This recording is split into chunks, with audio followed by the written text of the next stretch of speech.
Há muitos cientistas procuram pela teoria do tudo, uma equação unificada aplicável nas 4 forças fundamentais da física: gravitacional, eletromagnéticas e atômica, forte e fraca, que estabeleçam uma conexão cobrindo as lacunas que existem entre elas, que envolve a relatividade e a física quântica probabilística. Devido a estas brechas, temos comportamentos experimentais bizarros das partículas que não podem ser explicados.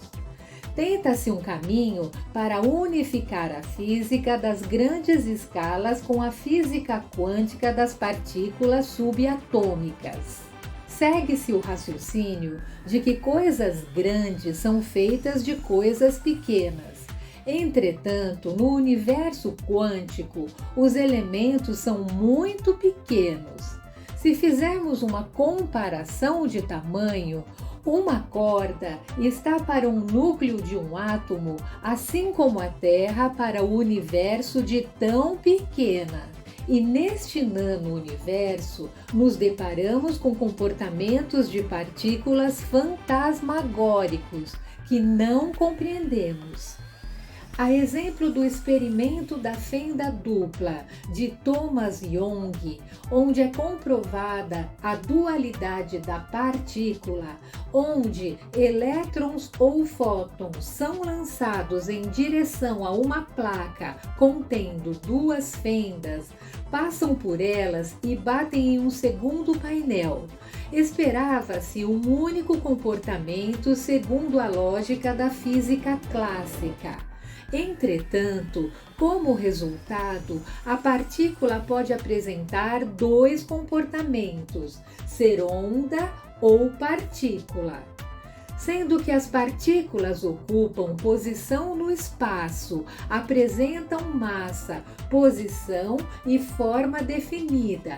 Já as ondas se contrapõem, não têm massa, são perturbações no espaço que transportam energia. O experimento também assume que o seu comportamento é definido pela forma de como é observada. E mais recente, na proposta da fenda dupla com escolha retardada, ocorre que o presente pode alterar o passado. Outro experimento é o salto quântico de um elétron em um átomo de hidrogênio. Estando este, quando excitado, salta de uma órbita a outra, porém, o seu trajeto não é detectado. É como se desaparecesse de uma órbita e aparecesse em outra sem deixar rastro. Tem também o emaranhamento quântico, onde pares de partículas em estados singelos se embaraçam. Ao separarmos um par de fótons embaraçados a uma longa distância, até milhares de quilômetros, eles ainda terão comportamentos associados com transmissão de informação entre eles. Por exemplo, se um girar para a esquerda, o outro terá o seu movimento para a direita. São muitos os estudos que apontam para um universo quântico de extravagância caótica e aparente indeterminação das partículas subatômicas, onde experimentos trazem resultados bizarros de comportamento. Trata-se de uma aplicação matemática de probabilidades, que deixa lacunas que não se encaixam com a física clássica lógica e exata tal qual conhecemos. Assista ao vídeo O Argumento da Simulação e a Busca da Teoria do Tudo.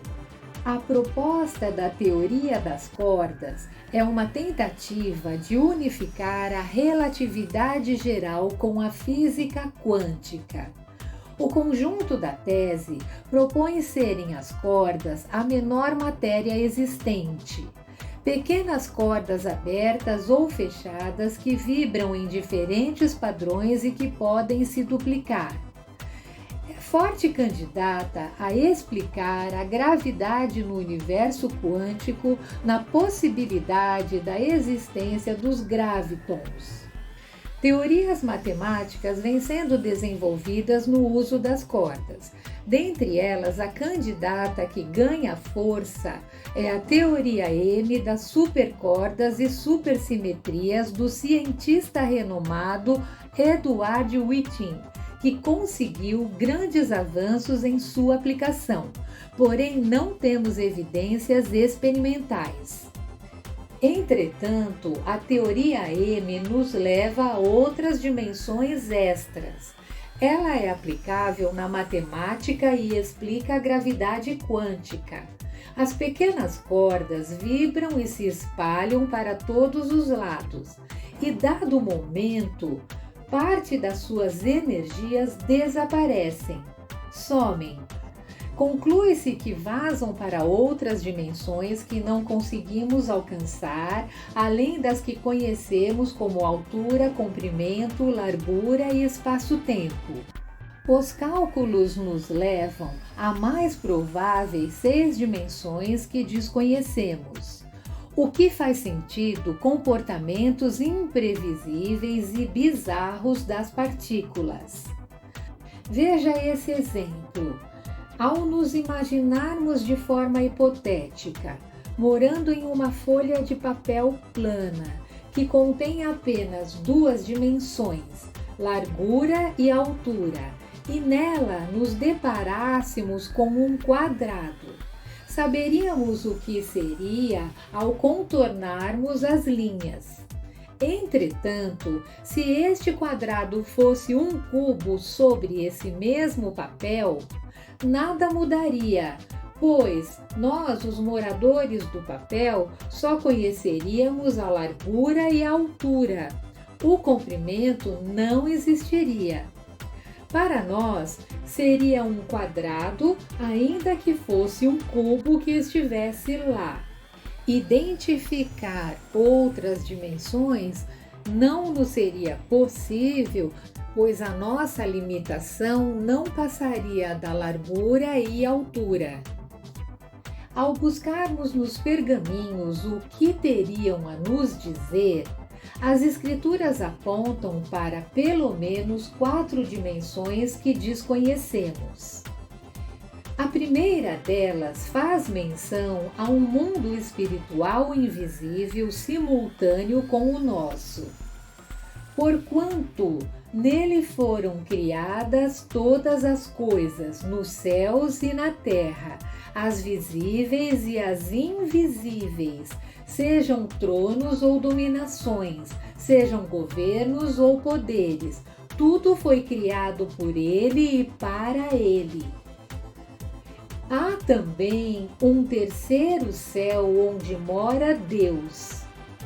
Eis que vejo os céus abertos e o Filho do Homem em pé à direita de Deus.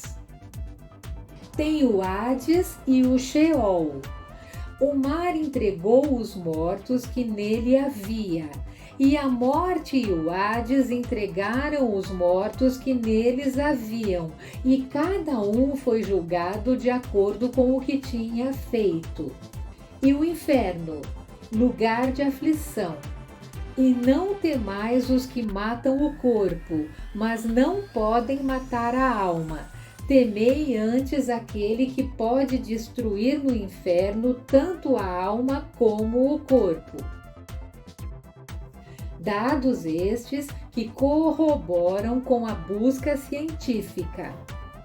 O propósito desta série é a investigação acadêmica dos pergaminhos como fonte de estudo que apontam caminhos, de fato já comprovados por eles e das hipóteses a serem estudadas.